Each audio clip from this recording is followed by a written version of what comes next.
မီလေးတွေအားလုံးမင်္ဂလာပါကေဂျီမှာရှိတဲ့တတမီလေးတွေအားလုံးမင်္ဂလာပါရှင်ကေဂျီမှာရှိတဲ့တတမီလေးတွေဆမ်မတို့တွေကကေဂျီတတမီလေးတွေကိုဒါလေးတွေနဲ့ရေးချင်ပါလဲဆိုရင်ဒီထဲမှာရေးကြတယ်ပြီးရင်ဆမ်မတို့ကဘယ်မှာရေးမှလဲတဲလေးတွေပေါ်မှာရေးတယ်မြေပြင်ပေါ်မှာရေးတယ်ဘယ်ကနေရေးမှလဲဆိုရင်အောက်ကနေပေါ်ကိုဆွဲတယ်ဝါလုံးလေးအောက်ကနေပေါ်ကိုဆွဲဝိုင်းဝါလုံးပြီးတချို့ကလည်းအောက်ကနေညာကိုဆွဲဝိုင်းဝါလုံးပြီးဝိုင်းဝါလုံးလေးဖြစ်တယ်ဆိုတဲ့အကြောင်းလေးကိုဝါလုံးလေးကနောက်ထပ်ကြပြလေးတစ်မျိုးဆိုလို့ရသေးပါလေဘယ်လိုဆိုမလဲဆိုရင်ဆရာတို့ကဝါလုံးပိုးဝါလုံးချစ်ရလေးပိုးဝါလုံးချစ်ပြုံးနဲ့ဝါလုံးရဲ့ဝမ်းကလေးရေးပါမယ်ဝါလုံးလေးကဘယ်လိုလေးလဲချစ်ပြုံးနဲ့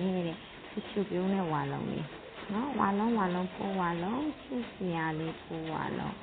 ချစ်ပြုံးနဲ့ဝါလုံးရဲ့ဝမ်းကလေးရေးပါမယ်ဟုတ်ပါပြီဝါလုံးဝိုင်းလေးရေးလိုက်တယ်ဝါလုံးဝိုင်းလေးကချစ်ပြုံးနေတယ်ချစ်ပြုံးနဲ့မျက်နှာလေးနဲ့ဝါလုံးပိုးဝါလုံးလေးကဲဝါလုံးလေးကိုနောက်ထပ်တစ်မျိုးကြပြလေးဆိုကြမယ်ဝါလုံးလေးကိုနောက်ထပ်ကြပြလေးတစ်မျိုးဆိုမယ်ဘယ်လိုဆိုရမလဲဆာမနဲ့တူတူဆွေးကြည့်ကြမယ်နော်ဝါလုံးလေးကိုနောက်ထပ်ကြပြလေးတစ်မျိုးဆိုရင်ဘယ်လိုဆိုလို့ရလဲဆာမတို့ကနောက်ထပ်တစ်မျိုးဝါလုံးလေးကိုဆိုကြည့်မယ်ရေးကြည့်မယ်ကနေပြီးတော့ညာကိုဆွဲမယ်နော်ဝါလုံးကြီးကပါကျော်တဲ့ဝါလုံးကြီးကပါကျော်တဲ့ဝါလုံးကြီးကိုရေးဖို့ရစဉ်းစားလို့လည်းမရပါအောက်ကနေညာကိုဆွဲဝိုင်းဝါလုံးပဲကဲဒီလိုလေးလည်းဆိုလို့ရပါတယ်အောက်ကနေညာကိုဆွဲဝိုင်းဝါလုံးပဲဝါလုံးကြီးကပါကျော်တဲ့ဝါလုံးကြီးကပါကျော်တဲ့ဝါလုံးကြီးကိုရေးဖို့ရစဉ်းစားလို့လည်းမရပါအောက်ကနေညာကိုဆွဲဝိုင်းဝါလုံးပဲသူ့ရဲ့အမည်လေးကဝါလုံးသူ့ရဲ့အမည်လေးကဝါလုံးဟုတ်ကဲ့သူ့ရဲ့အတန်လေးကဝဟုတ်ပါပြီအမည်လေးကဝါလုံးအတန်လေးကဝအဲဆိုသားတို့ဒီလိုတွေကဝါလုံးလေးကိုဝိုင်းလေးဒီထဲမှာရေးမယ်ပြီးရင်ဘယ်မှာရေးမှာလဲ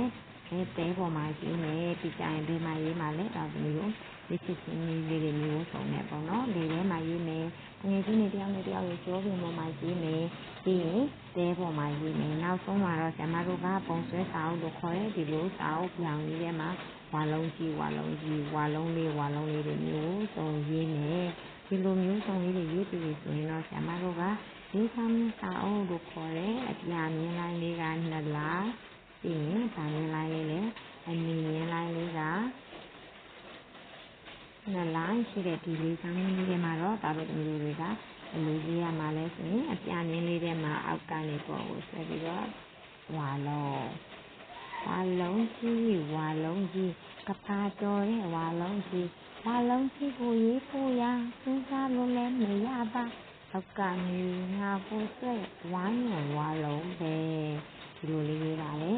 ဝါလုံးပိုးဝါလုံးချစ်စရာလေးပိုးဝါလုံးချစ်ပြုံးနဲ့ဝါလုံးရဲ့ဝမ်းကလေးရေးပါမယ်သူ့မြေလေးကဝါလုံးသူ့တန်လေးကဝ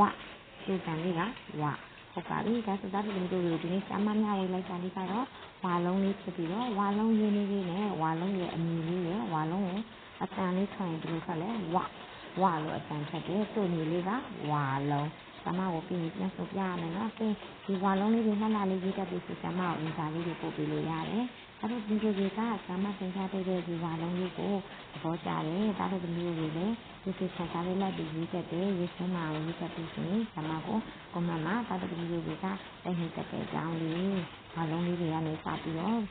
ကျန်တဲ့စကားလုံးလေးတွေဆက်ပြီးသင်ယူဖို့ကျန်တဲ့မြန်မာစာကြည့်ရခရလေးတွေသင်ယူဖို့တို့အတွက်ကွန်မန့်မှာရေးခဲ့မယ်နော်အားလုံးပဲမင်္ဂလာပါရှင်